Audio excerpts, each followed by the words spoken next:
theme this fourth week of Lent is Delivered from Dissatisfaction.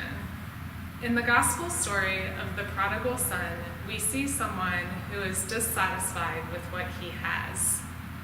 When the son realizes what he has lost, he decides to return home to his father.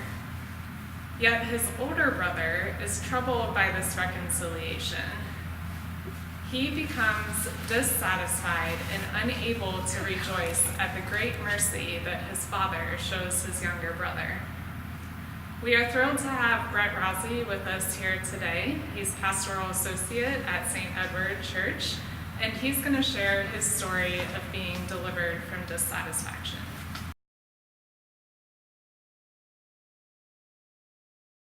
Hello, my name is Brett Rousey. Over the years, I've had several different titles, including currently serving as the pastoral associate here at St. Edward Church.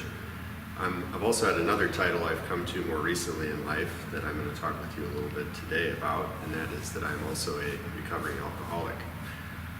As I've gone through my journey of sobriety and recovery, this gospel reading for the fourth Sunday of Lent on the story of the prodigal son has been very important for me.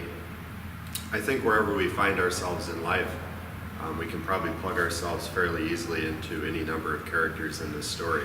Perhaps you're the older son or the younger son in particular. For me, as I look back over my years as a practicing alcoholic, I very clearly identify with that younger son. The gospel tells us that the young son literally took all that had been given him by the father and went out and spent it on a life of dissipation. There's another translation that states that he went out and spent it on a life of riotous living, which I think is a great description. It's been important for me to reflect on what is it that causes the younger son to decide to come back to the father, to change his life. And clearly the word that we come to is the word we're reflecting on this weekend, and that is dissatisfaction. That this young son looked around at the chaos of his life and what it had become and was dissatisfied with his life. This is very clearly true for me as I came to the tail end of my years of drinking. I found myself very dissatisfied, not only with the chaos of my life around me, but with the chaos that was going on inside me. I saw a great distance between the person that I was and the person that I had planned on becoming, and the person that I wanted to become. Much as for that young son, his coming back to the father wasn't the easiest experience for him. The same applied for me. We hear in the gospel that he went so far as to say, "I'm not even worthy to be called your son." And that was very true for me, the struggle of feeling worthy to come back. But that's the great mercy of God, is that he's forgiving and wants us to not live in that dissatisfaction, but come back to a life of satisfaction. The reality that I've come to is that we need God to deliver us from whatever it is that's causing dissatisfaction in our lives. I can tell you beyond a shadow of a doubt that I was not capable of delivering myself from the chains of alcoholism.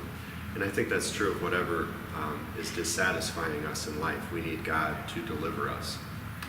The way that we allow God to deliver us is really that we allow him to do the driving in our lives. I think if you're dissatisfied with your life or with some aspect of your life, it's really worth reflecting on who's doing the driving in your life. In my experience, the more that I clutched the wheel and refused to let go and allow God to provide direction, the further I went towards a very dissatisfied life.